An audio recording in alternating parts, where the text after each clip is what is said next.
all times. This applies to both adults and children, so parents, please make sure your children are sitting on your lap or on the seats.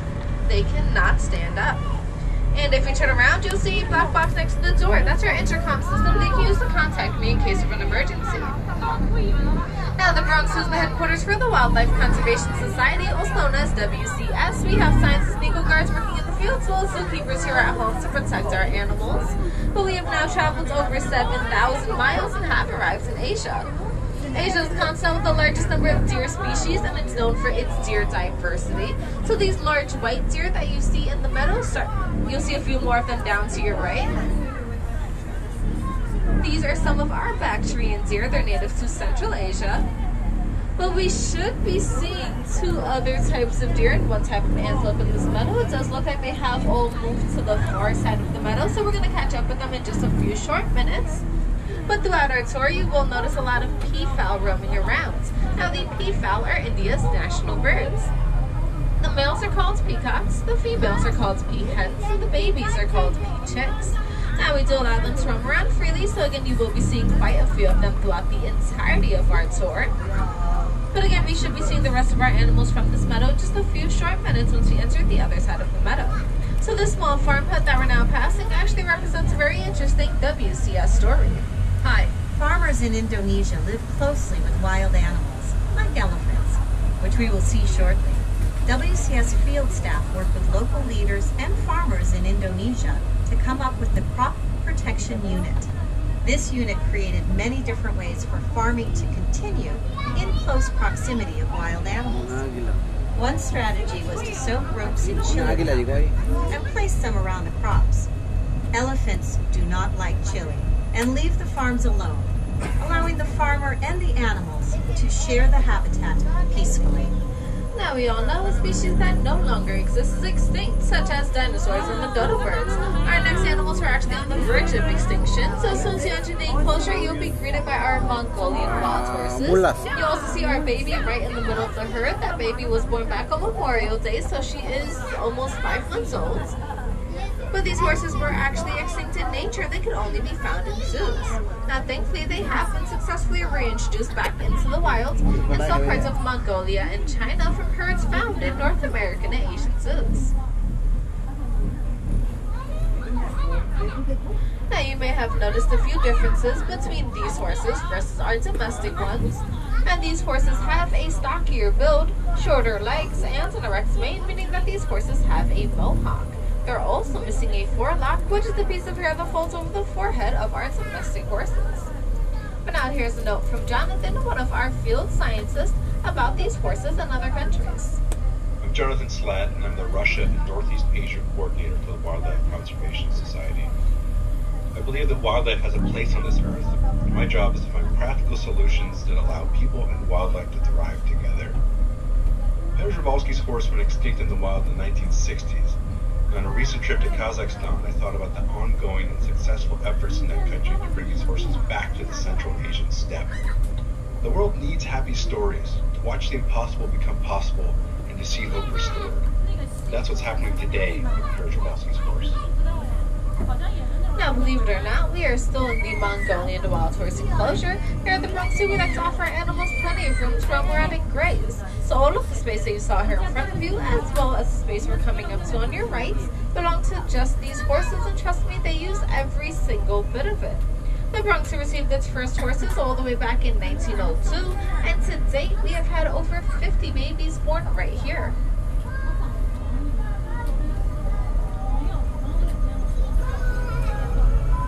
Now, our next two species are two very vulnerable and endangered ones. One is small and has curved-shaped antlers, but the other are very large and are hard to miss. I'm talking about our brow-antlered deer and the gaur.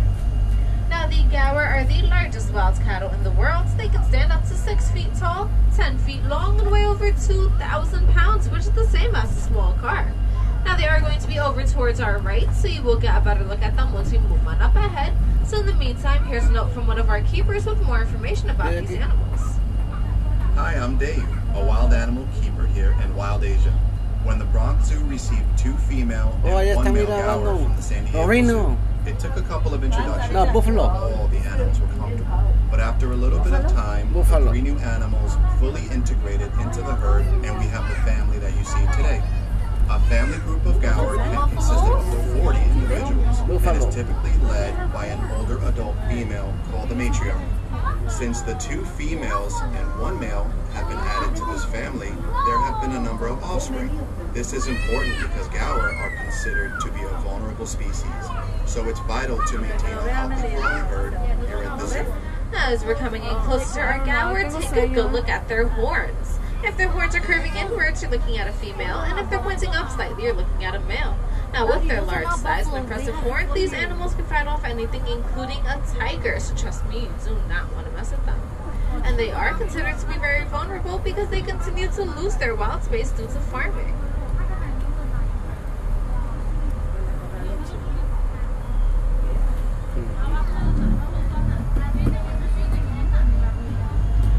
If you all listen very carefully, you may start to notice some sounds coming from behind us, and that's actually coming from a concrete jungle rather than a nation one. It's easy to forget that the Bronx Zoo sits in the heart of an urban environment, and that noise you may be hearing is actually just traffic on the Bronx River Parkway. So if you guys just want to turn around really quick to look behind you, you can literally see the highway right behind us. Mucho trabajo. This large fence line that you see here in front of us is used to reduce the noise of the city traffic for our next animal. So I'm just going to remind you all again to please remain seated. This is probably the worst enclosure to fall into because we are now on the lookout for a tiger. Now, although tigers have a bright orange coat with black stripes, it does offer them the perfect camouflage to hide behind bushes and tall grass. But as we're entering the enclosure, look over towards your right. He's going to be next to the bushes. That is our Amir tiger, and his name is Anakin. Now, you should be able to get a better look at him once we turn this bend up ahead.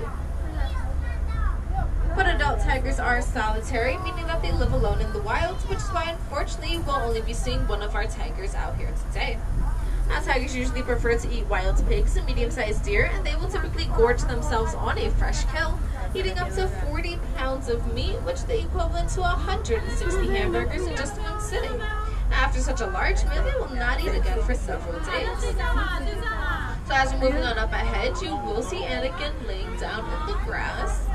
And again, he is one of our Amir tigers. Amir tigers are typically larger and lighter in color in comparison to Malayan tigers. And here at the Bronx Zoo, we do have both species. So if you would like to see more of our tigers, don't forget to check out Tiger Mountain.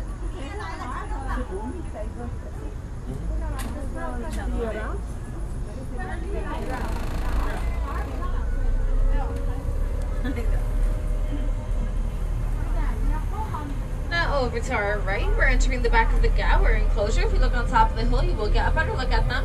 Remember, if their horns are curving inwards, you're looking at a female, and if they're pointing up slightly, you are looking at a male.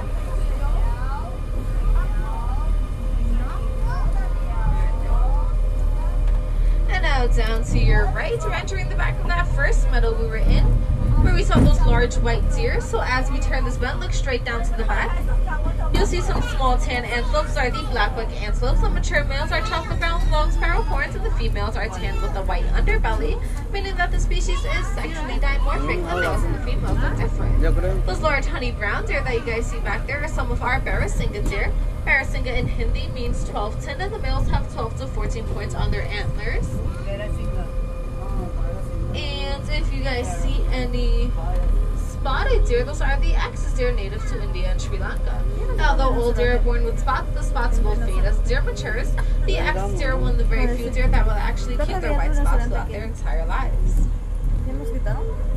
But now, as we're turning this bend, we're about to enter a bamboo forest. So keep a good lookout for our next animals. They blend in closely with the muddy environment they like to call home.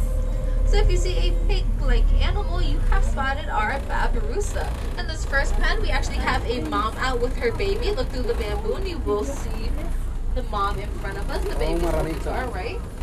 And then in the second pen to our right, we have a male out named Hannon.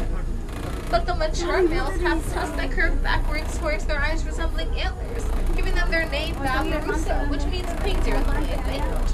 But don't even worry, if you can see our babirusa, you will not miss our next animal. I am going to ask you all to please lower your voices so you do not scare her. We are now going upon the largest land mammal, our Asian elephant body. So again, guys, please lower your voices so you do not scare her.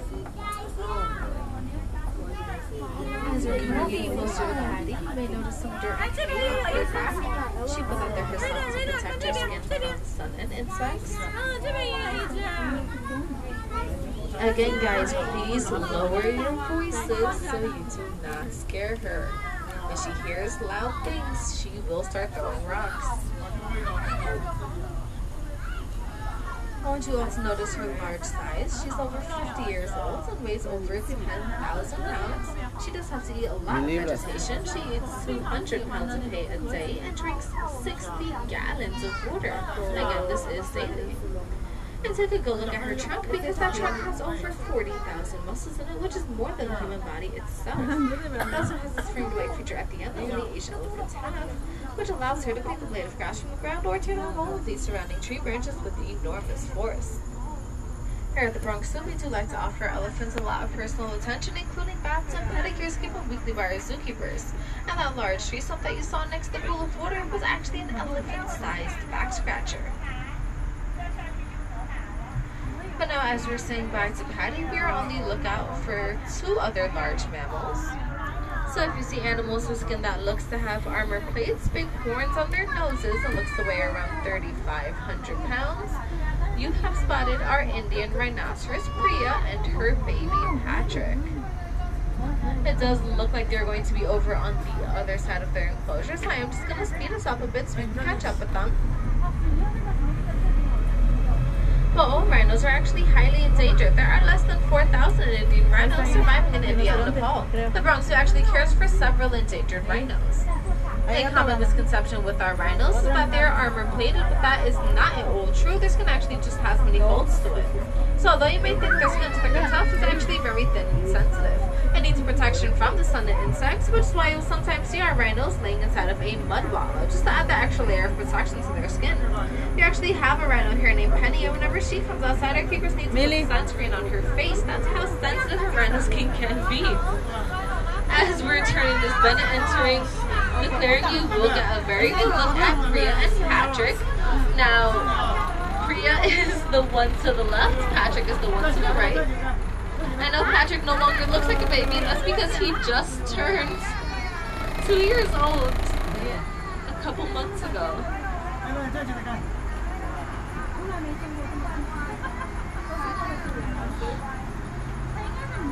But now here's some more information about these Sumatran rhinos.